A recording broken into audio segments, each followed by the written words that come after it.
युद्ध अभ्यास के दौरान जीते जाते हैं, जंग में तो सिर्फ परिणाम दिखाई देते हैं। मैंने एमपी पुलिस का फर्स्ट अटेम्प्ट में क्लियर किया है 19 साल की एज में।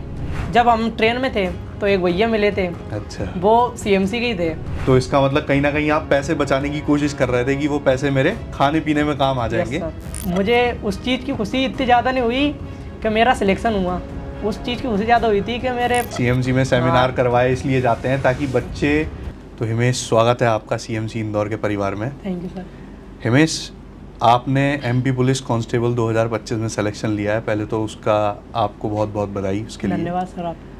और फिजिकल में भी आपके बहुत अच्छे नंबर रहे हैं, Yes, रिटर्न के साथ साथ। हाँ रैंक आपकी 2 रही है, हाँ, है ना, OBC कैटेगरी ओबीसी कैटेगरी हाँ। से। तो हिमेश, सबसे पहले तो मैं चाहूँगा कि एक बार आप अपना इंट्रोडक्शन कैमरा पे दे दीजिए। मेरा नाम हिमेश प्रजापति है। मैं गुना ज़िले के चांचौड़ा तहसील का बीनागंज ज़िले से रिलेट करता हूँ। मैंने 2024 में 12th पास आउट की है। इसके बाद मैंने एमपी पुलिस का फर्स्ट अटेम्प्ट में क्लियर किया है 19 साल की एज में। तो हिमेश, जब पहली बार आपने रिजल्ट देखा, लिस्ट में नाम देखा अपना, तो कैसा लगा आपको, क्या फीलिंग आई? मुझसे ज़्यादा खुश तो मेरे पेरेंट्स थे। अच्छा, हाँ, मतलब मुझे उस चीज़ की खुशी इतनी ज़्यादा नहीं हुई कि मेरा सिलेक्शन हुआ, उस चीज़ की खुशी ज़्यादा हुई थी कि मेरे पेरेंट्स इतने खुश हैं मेरे सिलेक्शन पे। पेरेंट्स की तो खुशी अलग ही होती है, हाँ, क्योंकि मतलब देखो उन्होंने जितना स्ट्रगल आपने नहीं किया होता अपनी लाइफ में, हाँ, उतना हिस्सा वो देख कर आ चुके हैं और फिर वो जानते हैं कि मेरा बच्चा किस तरीके से तैयारी Yes, कर रहा होगा रह के, तो उनका सपोर्ट तो रहता ही हाँ सर। है ना। तो सबसे पहले मैं ये पूछना चाहूँगा आपसे कि जब आप प्रिपरेशन कर रहे थे तो हाँ। क्या आपकी स्ट्रेटजी रही थी, किस तरीके से आपने तैयारी शुरू करी, सर मेरी क्या स्ट्रगल्स रहे आपके? मतलब मेन पॉइंट मेरा यही है। मेन स्ट्रगल तो सर मुझे खाने का लगा था इंदौर में आके कि मुझे खाना बनाना नहीं आता था। अच्छा, भैया का सपोर्ट था फुल, हाँ। उन्होंने खाना बनाया, उन्होंने ही मतलब जो चीज़ की कमी थी उन्होंने ही पूरी की, और उन्होंने मुझसे यही बोला था कि तू बस पढ़ाई कर और जो भी प्रॉब्लम होए वो मैं देख लूँगा। और इसके बाद सर मेरी स्ट्रेटजी यही थी, एमपी पुलिस या फिर ग्रुप डी जो भी एग्ज़ाम दिया था, तो मुझे मैं तो रीजनिंग में नंबर नहीं कटने देना है। और उधर तो ऐसा है कि जीके जीएस का पोर्शन अपने हाथ में नहीं रहता कहाँ से क्वेश्चन आ जाए, सही बात लेकिन है। मैथ रीजनिंग का ऐसा रहता है कि अपने हाथ में रहती है वो चीज़, हाँ, तो उन पर ज़्यादा ध्यान दिया था मैंने। एमपी पुलिस में रिटर्न के अंदर 3 ही चीज़ें सबसे ज़्यादा महत्व देती हैं, हाँ, एक मैथ्स, रीजनिंग और दूसरा साइंस, यस, है ना। ये 3 ही चीज़ें हैं जो सबसे ज़्यादा इंपॉर्टेंट है।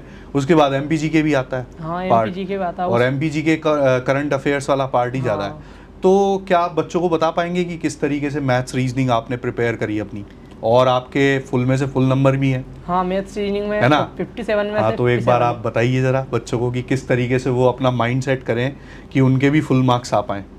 मैंने सर पहले तो लेक्चर लेता था, जब प्रॉपर लेक्चर लेने के बाद नोट्स बनाता था। इसके बाद सर जो सीएमसी की बुक थी उससे प्रैक्टिस करता था, और उसके साथ साथ पिनेकल बुक आती है एसएससी के लिए, हाँ, उसके भी क्वेश्चन लगाता था वो टॉपिक कंप्लीट होने के बाद। इसके बाद सर जब पूरे चैप्टर ख़त्म हो जाता था, फिर जैसे सीएमसी की टीम डालती थी टेलीग्राम पे कुछ क्वेश्चन, उनको सोल्व करता था मैं।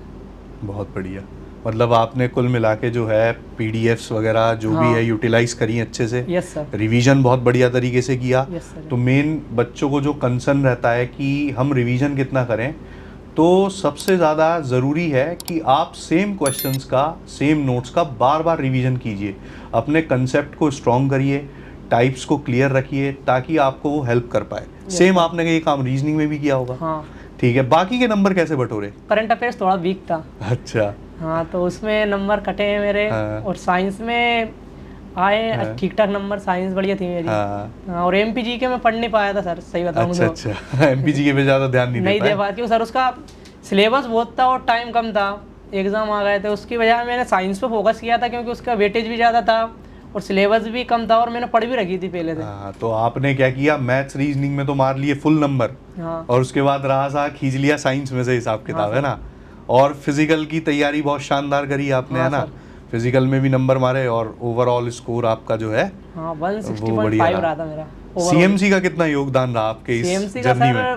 पूरा योगदान ही रहा लगभग लगभग। मतलब किस तरीके से आप डिफाइन करना चाहेंगे कि सीएमसी किस तरीके से आपके अंदर इतनी चीज़ें इम्प्रूव कर पाई कि आप मैथ्स इतना अच्छा स्कोर कर पाए, रीजनिंग इतना अच्छा स्कोर किया, फुल में से फुल साइंस भी कवर कर पाए आप? सर मैं स्पेशल बैच में था ना, हाँ। तो मुझे उससे बहुत बेनिफिट मिला, क्योंकि वहाँ पर पर्टिकुलर एक स्टूडेंट पे ध्यान दिया जाता था, प्रॉपर टेस्ट होते थे, अगर स्कोर नहीं करते तो आपको बताइए बेस से निकालने की बोलते थे। स्पेशल बैच का बच्चों मैं आपको बताना चाहूँगा एक बात कि स्पेशल बैच के अंदर वही स्टूडेंट्स हम लेते हैं जो टेस्ट क्वालिफाई करते हैं, उसके बाद उन पर स्पेशली फोकस किया जाता है इसलिए कि वो फाइनल हमें सिलेक्शन दें एनी हाउ, ठीक है। तो वो चयन ही उस प्रकार से किया जाता है कि बच्चों का माइंडसेट पहले से ही क्लियर रहता है कि इसके अंदर हम अगर आपको पढ़ा रहे हैं तो हम चाहते हैं कि आप सेलेक्ट हो 110%, और अगर उस बैच में टेस्ट लिया जा रहा है तो ये बच्चों को पहले ही बोल दिया जाता था कि अगर आपके टेस्ट में ख़राब नंबर आए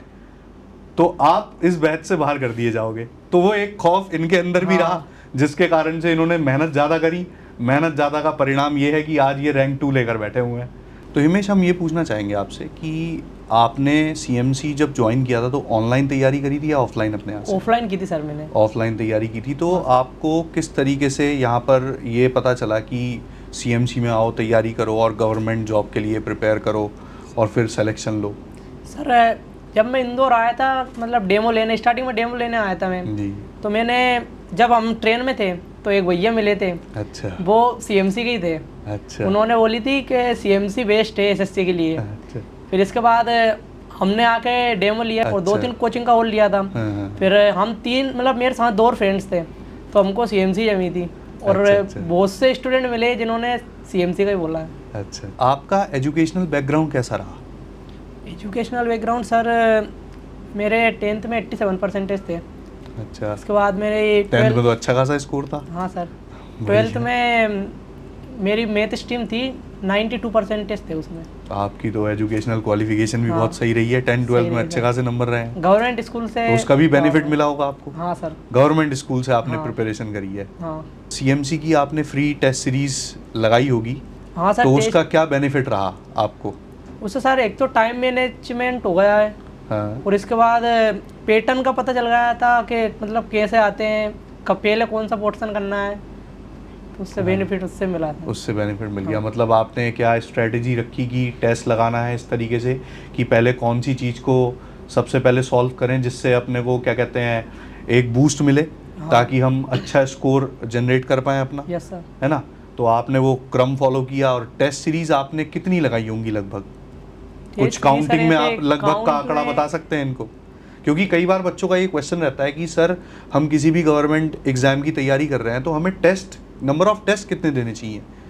आपको लगभग काउंटिंग कुछ ऐसी याद हो कि आपने 20 टेस्ट लगाए, 50, 100, कितने टेस्ट लगाए? सर याद नहीं है, बट मैंने जो 2023 में हुआ था ना, वो सारे कंप्लीट कर लिए थे। तो लगभग मैं मान सकता हूँ कि आपने 100+ टेस्ट तो दिए ही होंगे बहुत आराम से। हाँ सर। है ना? तो टेस्ट सीरीज का बहुत ज़्यादा बेनिफिट मिलता है, क्योंकि आपको मॉक टेस्ट का मतलब ही यही होता है कि एग्ज़ाम की तरह से पहले ही आपको आपके दिमाग को उस तरीके से डेवलप करवा देना कि एग्जाम में इस तरीके के क्वेश्चन आने वाले हैं, इस तरीके से क्वेश्चन पूछे जाएंगे और ये पैटर्न से क्वेश्चन पूछे जाएंगे। तो उससे हमारा दिमाग जो है वो प्रिपेयर हो जाता है कि हम किस तरीके से एग्जाम में फाइट कर पाए, ताकि हमारा रिटर्न अच्छे से निकल पाए। हिमेश, मैं ये पूछना चाहूँगा कि तैयारी करते समय आपने बहुत सारी कठिनाइयाँ फेस करी होंगी, बहुत सारा स्ट्रगल रहा होगा, तो कुछ जर्नी का पार्ट आप स्टूडेंट से साझा करना चाहेंगे? हाँ सर, मैं अपना एक पार्ट साझा करना चाहूँगा कि जब मैं, मतलब मेरा रूम था चितावत साइड। अच्छा। तो बहुत से टाइम मुझे पैदल आना पड़ता था, बस की प्रॉब्लम थी सुबह सुबह। क्योंकि 8 बजे से क्लासेस स्टार्ट हो जाती थी, तो लगभग 20 से 25 मिनट लगते थे पैदल आने में। वो भी बहुत वो टाइम देखा है आपने कि इतनी दूर से पैदल आना पड़ रहा है अपने बैग लेके पैदल और गर्मी के टाइम में तो और भी बहुत बुरा हाल होता था। और फिर उसके बाद पैदल वापसी जाना। हाँ, मतलब इधर से लाइब्रेरी से जाते जाते 9 बज जाती थी, फिर दोबारा वो। फैमिली का बैकग्राउंड कैसा रहा है? फैमिली का बैकग्राउंड सर, पापा शॉपकीपर हैं और फार्मर भी हैं, मतलब दोनों चीज मैनेज कर लेते हैं। किसान भी हैं और दुकान चलाते हैं घर पर, मतलब ऐसा कोई ज़्यादा संसाधन नहीं है तभी, क्योंकि वो मुझे आपकी इस बात से समझ में आया ना कि आप पैदल ट्रैवल कर रहे हो चितावत से, सुविधा नहीं ले रहे हो। तो इसका मतलब कहीं ना कहीं आप पैसे बचाने की कोशिश कर रहे थे कि वो पैसे मेरे खाने पीने में काम आ जाएंगे, है ना? तो इसका मतलब जो आपकी स्ट्रगल रही है वो अच्छी खासी रही होगी। हाँ अच्छी खासी रही है मतलब सर। और जब आप पढ़ाई करते थे तो पढ़ाई करते हुए भी आपको कई बार ऐसा लगता होगा कि मेरा कुछ हो पाएगा या नहीं हो पाएगा, सर, कभी ऐसा सवाल उठते थे आपके मन में? हाँ सर बहुत बार मन में आया, लेकिन सर हाँ, बीच तो बीच आप में उस समय पर आपने अपने आप को कैसे कंट्रोल किया और कैसे समझाया, कैसे मोटिवेट रखा? मोटिवेट सर, उसके बाद सर वही फैमिली के बारे में सोचते थे कि हाँ। उन्होंने यहाँ पर भेजा है तो उनको कुछ उम्मीद होगी तभी भेजा है अपन को। तो सही इसके बात। बाद सर सेमिनार वगैरह भी होते थे, तो उससे भी ऐसा मोटिवेशन मिलता था सर कि अपन भी स्टेज पे जाएं कभी। सीएमसी में सेमिनार हाँ। करवाए इसलिए जाते हैं ताकि बच्चे इतने मोटिवेट हो जाएं कि उनको भी लगे कि हाँ उनका स्वागत सम्मान इस तरीके से हो, हाँ। उनके माता पिता का स्वागत सम्मान हो। ये नींव गौरव सर ने रखी इसलिए थी। हिमेश से एक बात मैं और पूछना चाहूँगा कि स्टूडेंट्स को आप किस तरीके से बताना चाहोगे कि ये लोग डिसिप्लिन में रहें, ये लोग कंसिस्टेंसी मेंटेन रखें? कुछ आप बताना चाहोगे अपने थ्रू कि आपने किस तरीके से अपनी कंसिस्टेंसी को मेंटेन रखा जो आप आज इतनी अच्छी रैंक ला पाए हो? सर कंटिन्यूटी बनाए रखने के लिए सीएमसी की लाइब्रेरी का भी बहुत बड़ा योगदान था, क्योंकि उसमें नियम था कि भैया बैठे रहते थे, तुमको 9 बजे आना है, इसके बाद अपना नाम लिखना है रजिस्टर में, एंट्री करना है, और अगर तुम बाहर निकल रहे हो तो भी एंट्री करके जाना है, कितने टाइम के लिए जा रहे हो। तो वो रहते थे, और रात को 8 बजे 9 बजे से पहले तुम घर नहीं जा सकते थे। तो उससे भी बहुत फ़ायदा मिला है। बहुत फ़ायदा मिला। और आप बच्चों को फाइनली क्या एडवाइस देना चाहेंगे कि अपनी तैयारी किस तरीके से करें ताकि अच्छी रैंक ये भी लोग ला पाए? सर मैंने जो अपनाया था वो तो यही था कि जितनी ज़्यादा हो सकती है मैं तो रीजनिंग की प्रैक्टिस करूं और अदर सब्जेक्ट का रिवाइज करूं, और बच्चों को भी यही बोलना चाहूँगा कि आप भी जितना ज़्यादा हो सके प्रैक्टिस करें, और वो क्वेश्चन पे ज़्यादा ध्यान दें जो आपसे बन नहीं रहे हैं, ना कि जो उनको बार बार करें जो बन रहे हैं। और अभी सेमिनार में बोली थी मैंने कि युद्ध अभ्यास के दौरान जीते जाते हैं, जंग में तो सिर्फ परिणाम दिखाई देते हैं। तो वही चीज़ मैंने अपनाई है। ये बढ़िया बात बोली आपने। तो बच्चों देखो, ये हिमेश प्रजापति हैं। इन्होंने 19 साल की उम्र में फर्स्ट अटेम्प्ट के अंदर एमपी पुलिस कांस्टेबल 2025 की वैकेंसी के अंदर अपना नाम रैंक 2 से दर्ज करवाया है, वो भी ओबीसी कैटेगरी से। Yes sir. है ना? तो हिमेश, मैं आपको बहुत बहुत बधाई देना चाहूँगा कि आप फाइनली सेलेक्ट हुए हैं इतनी अच्छी रैंक के साथ, है ना? और मैं आपके आगे की अच्छे जीवन के लिए भी शुभकामनाएं आपको देना चाहूँगा कि आप आगे और अच्छा, अगर आप किसी दूसरे एग्ज़ाम का भी अगर प्रिपरेशन करना चाह रहे हैं तो उसके लिए भी मैं आपको एडवांस में बधाई देना चाहूँगा कि आप बढ़िया से आगे तैयारी करो, अपना मेहनत करो।